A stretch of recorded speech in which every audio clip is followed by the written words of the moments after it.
여러분 모두를 진심으로 환영합니다. 여러분 모두가 다 하나님 나라의 주인공들이 되시기를 축복합니다. 제가 깜짝 놀라고 있는 최근의 그 문화적인 현상 가운데 하나는 K-팝이라고 하는 하나의 장르입니다. 어떻게 한국 가요들이 세계적으로 그렇게 명성을 떨치는지, 그리고 그 한국 가수들이 외국에서 굉장한 인기를 끌고 있는 것 같아요. 제가 그 현장을 잘 모르는데 가끔 TV나 매스컴을 통해서 보면 놀랍다는 생각이 듭니다. 원더걸스, 진짜 원더걸스, 네.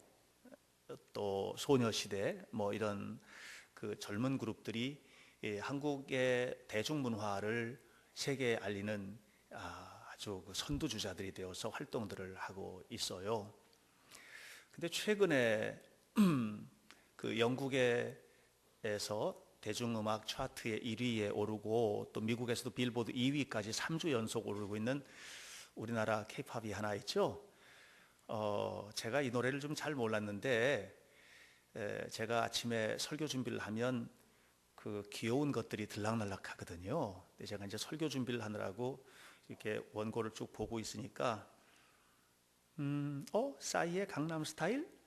이거는요, 오빤 강남 스타일 이렇게 부르는 거라고 그러면서 초등학교 1학년짜리 애들이 와서 그렇게 하더라고요.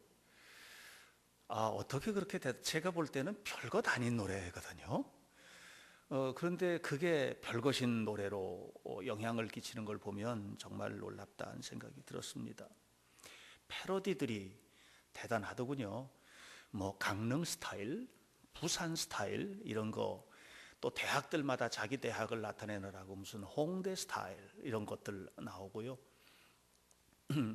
아줌마 스타일 이런 것도 있더라고요.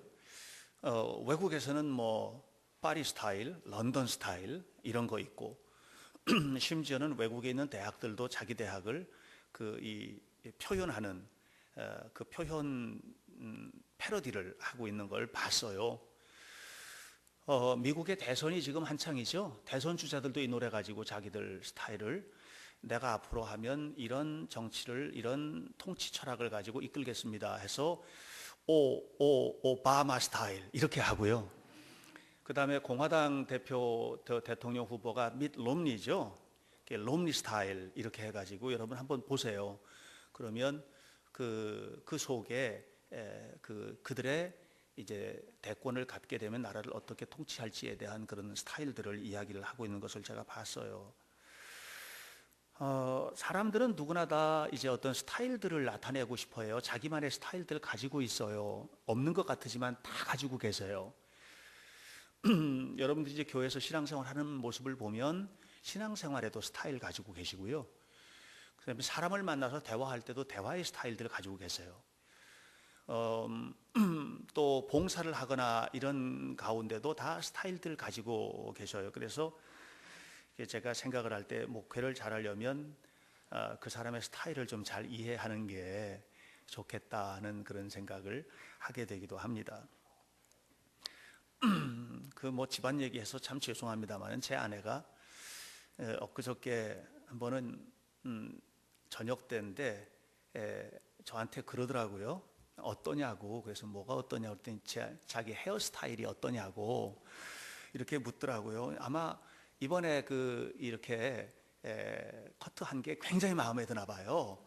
그래서 아주 달라 보이지 않느냐고. 그래서 제가 남자의 살아가는 삶의 법칙들이 있잖아요. 왜 굉장히 좋아 보인다고 이렇게 얘기를 했어요. 이 사람들이 미용실에 가거나 이발소에 가면 신경 쓰잖아요. 왜냐하면 머리 스타일이 어떻게 되느냐에 따라서 굉장히 사람에게 보여주는 모습들이 다르다라고 이렇게 이 스타일들이 나타나고 생각하기 때문에 신경을 많이 씁니다. 옷 입는 거라든가 뭐 이런 것들이 다 그렇죠.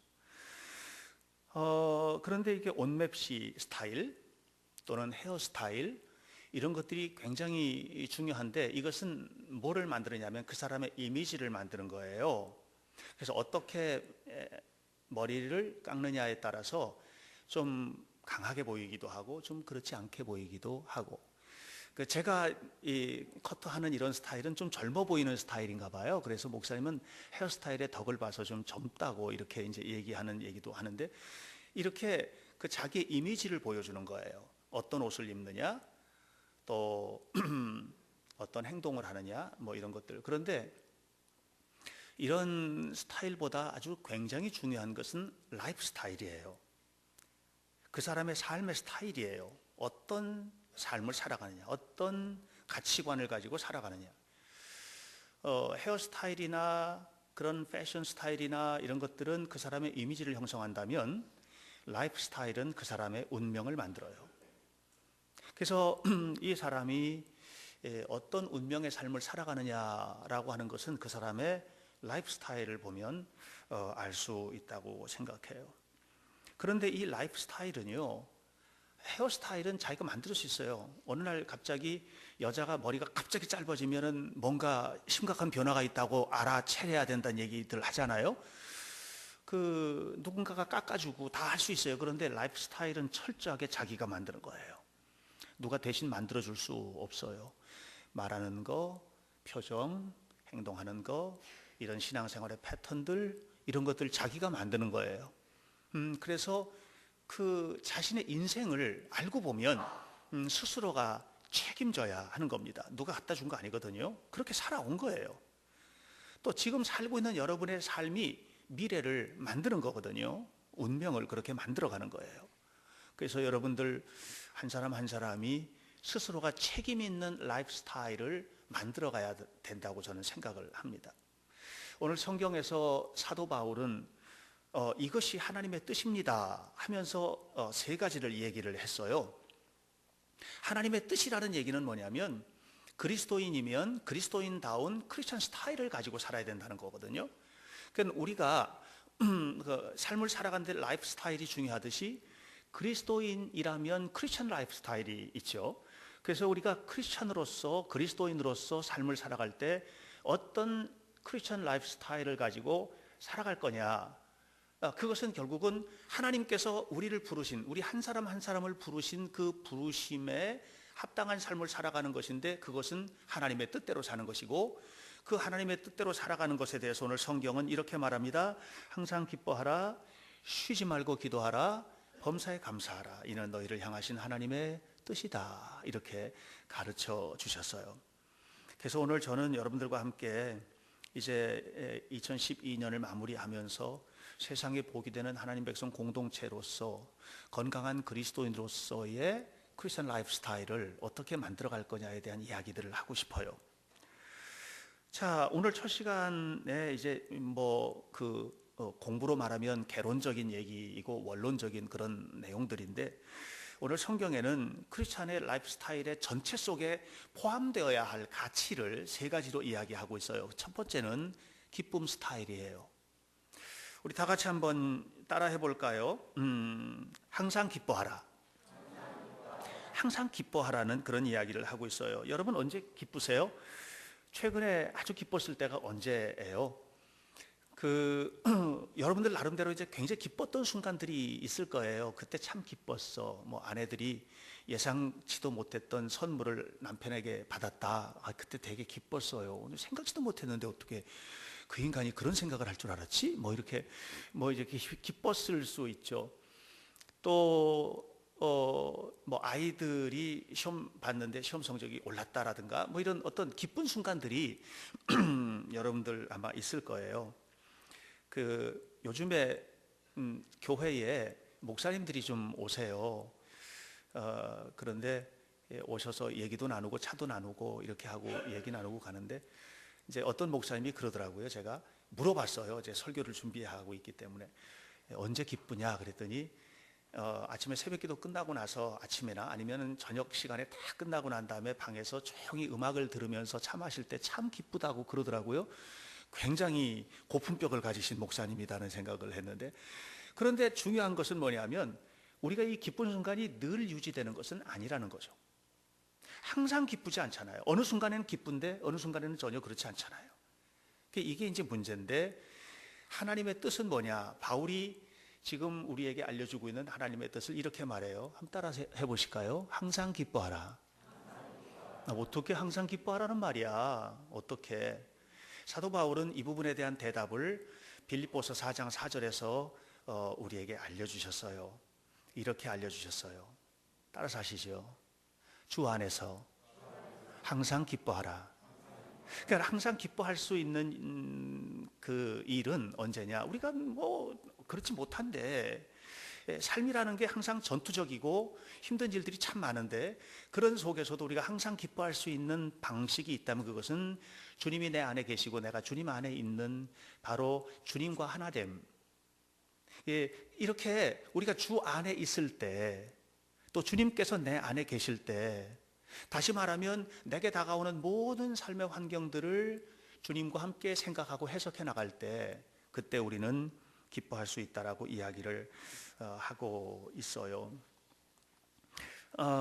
사실 우리가 주님 안에 있다라고 하는 것은 어찌 생각하면 뭐 우리 욕심, 뭐 욕망 이런 것들을 좀 내려놓는 거거든요. 어떤 사람이 욕심을 가지고 있다, 어떤 욕망을 가지고 있다, 그러면 그거는 뭘 말하느냐 하면 결핍되어 있다, 그거예요. 충만한 사람은요 더 이상 욕심 부리지 않아요. 결핍되어 있다라고 하는 것이에요. 뭔가가 결핍되어 있으니까는 이게 좀 이렇게 됐으면 좋겠어, 이게 좀 더 됐으면, 더 잘 됐으면 좋겠어, 이거 가졌으면 좋겠어, 우리 아이가 이렇게 됐으면 좋겠어. 왜 그런 생각을 해요? 충만하면은 그런 생각 같지 않거든요.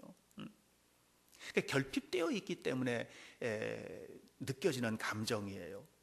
다윗이 시편 23편에서 나는 부족한 게 하나도 없어요 주님 안에 있을 때라고 노래하잖아요. 내가 사망의 음침한 골짜기 속에서도 나는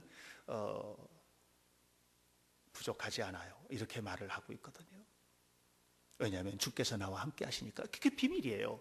주님께서 나와 함께 하신다고 하는 것이 이게 놀라운 비밀이에요. 주님께서 나와 함께 하신다고 하는 것이 뭐 그렇게 이 나라에 대한 경험을 해본 사람은 알 수 있어요. 그리고 이 경험을 해봤다면, 지난주에 함께 우리가 말씀 나눌 때 함께 나눴던 것처럼 그 하나님과의 경험, 이 역사적 경험을 잊지 않고 살고 있다면, 그러면 우리의 삶에는 만족이라고 하는 것이 늘 임할 수 있을 것이라고 생각을 해요. 만족하지 못하니까 마치 비둘기 떼처럼 이리저리 쫓아다니면서 뭔가 쪼아보려고 애를 쓰고 있는데, 그런데 만족할 수 없어요. 어떤 사람들은 부정한 방법을 동원하기도 하지요. 최근에도 정치인들이 뇌물을 받아서 문제가 되는 분들이 좀 계신데, 그게 뭐냐면은 자기 부족한 것들을 아주 나쁜 방식으로 채우는 거거든요. 이렇게 나쁜 방식으로 채우는 거는요, 그때는 어떻게 해결될지 몰라요. 그러나 지속적으로 해결되지 않아요. 오늘 일부 예배 때 우리 청소년들한테 제가 그런 얘기했어요. 컨닝하지 말라고. 이제 시험 때도 다가오고 하는데 절대로 컨닝하지 말라고, 컨닝하는 방식들을 개발하지도 말라고, 그런 얘기를 제가 좀 했어요. 왜냐하면 초등학교, 중학교 때까지는요 그게 능력을 발휘할 수 있어요. 그러나 고등학교 가고 대학교 가고 성인이 되는 과정에 평생을 그렇게 살 수 없어요. 결국 드러나는 거거든요. 건강치 못한 삶의 방식들은 드러나게 되어 있거든요. 반드시 드러나게 되어 있고 바닥이 난단 말이에요. 우리는 그렇게 살아서는 안 되는 것입니다. 제가 고등학교 다닐 때 이제 1970년대 초반에 천재가 한 명 태어났어요.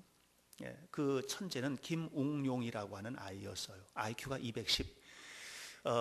IQ 210이어서 기네스북에 올랐고요. 그 후로 10년 동안 그보다 더 IQ 높은 아이가 없었어요. 지금은 228인가 미국에 있는 어떤 아주머니 IQ가 대단한데, 그런데 이 김웅용이라는 아이가 4살도 되기 전에 이미 5개 국어를 띄었고요.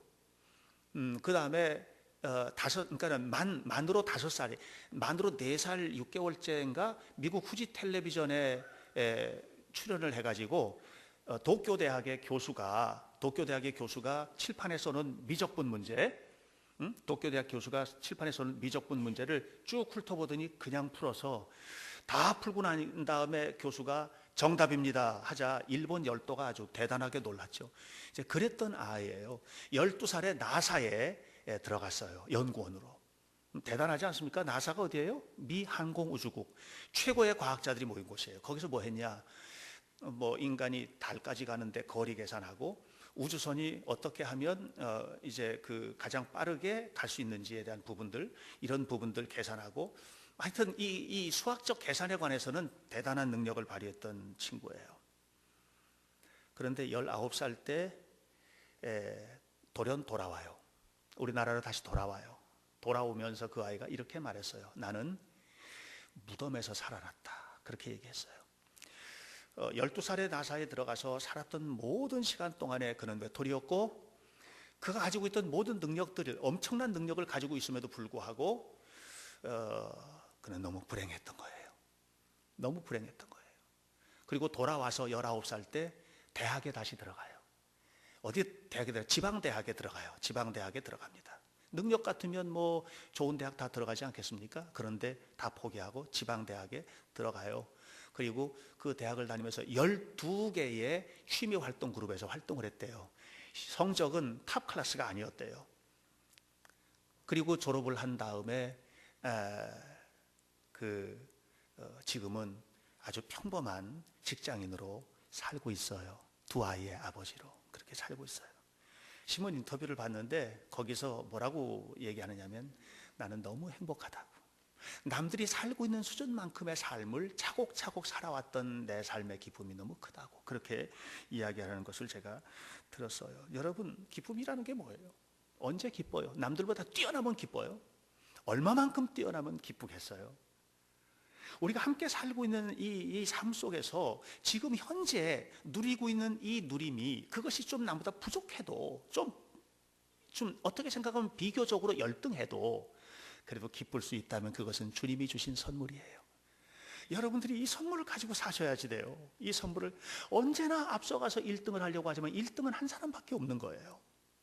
저희 작은 아들이 전국체전에 경기도 대표로, 수영 대표로 지금 출전을 해 있어요. 1등 하고 싶어 하죠. 가는 곳마다 1등 하고 싶어 하죠. 그러나 1등은 한 명밖에 없어요. 우리 사회가 2등은 기억을 잘 해주질 않아요. 그런 사회예요. 그러니까 세상적인 가치에서는 기쁨을 가질 수가 없어요.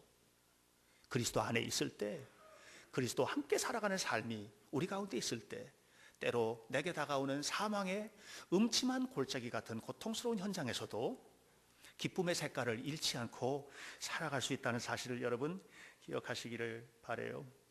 김웅용 군 아버지, 어머니가 후지 텔레비전에서 5살도 안 된 아이가 문제를 쫙 풀었을 때 얼마나 기뻤겠어요. 19살 때 그 아이가 코가 석자나 빠져서 돌아올 때 얼마나 슬펐겠어요. 인생은 이렇게 슬픔도 기쁨도 교차되는 그런 속에 살고 있어요. 그렇다면 기쁠 때는 그냥 너무 표현하고, 슬플 때는 세상이 다 무너지는 것처럼 우리 그렇게 살면 안 되죠. 예수 믿는 사람이라면. 지금이 다가 아니니까. 그리고 내가 살고 있는 모든 삶은 하나님께서 동행하고 계시다는 사실을 믿으니까. 그래서 이런 믿음을 가지고 여러분들이 하루하루 살아가면서 여러분 속에서 기쁨 스타일을 만들어 가세요. 두 번째로 사도 바울은 우리에게 크리스찬 스타일의 중요한 베이직, 기초는 기도 스타일이라고 이야기하고 있어요. 따라서 해보세요. 쉬지 말고 기도하세요. 네, 쉬지 말고 기도하라고 권면하고 있어요. 왜 바울은 우리에게 쉬지 말고 기도할 것을 얘기할까? 여러분, 사람이 살면서요, 함께 손을 잡고 사는 것은 아주 중요합니다.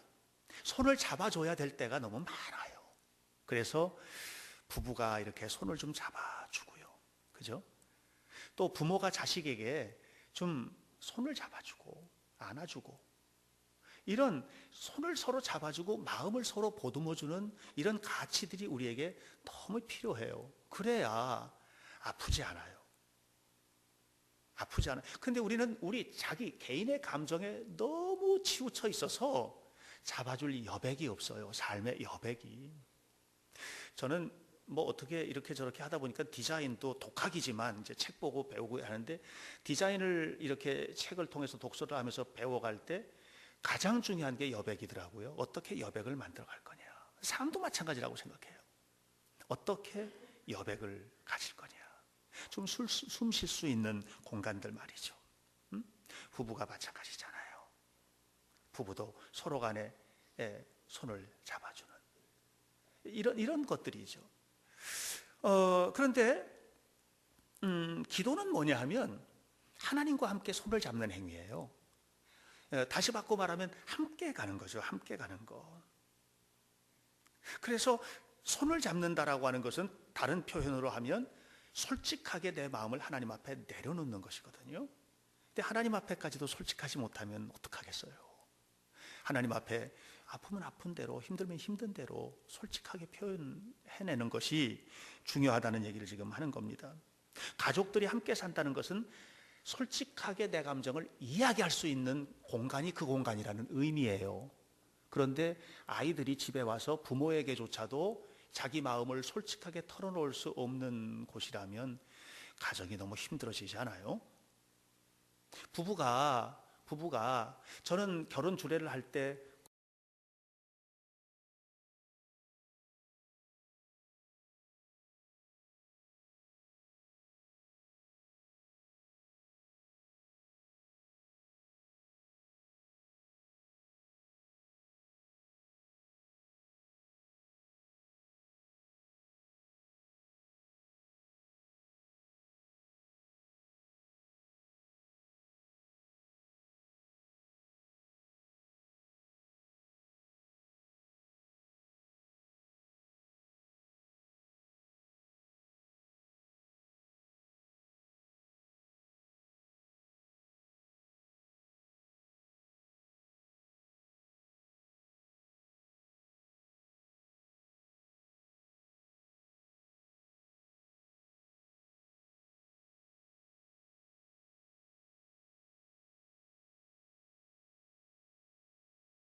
목사님 너무 고마워요. 이런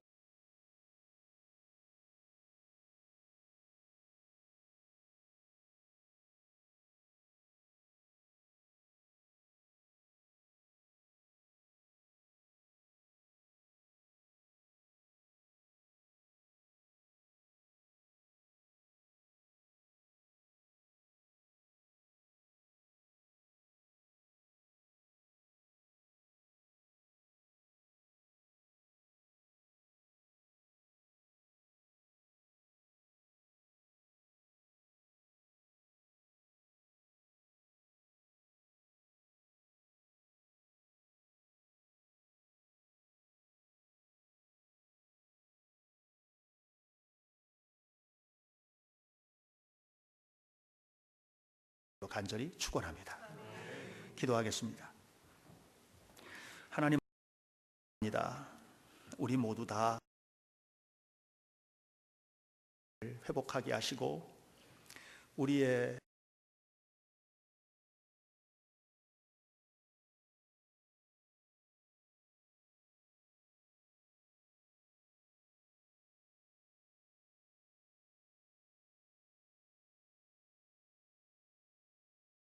삶 속에서 우리에게 필요한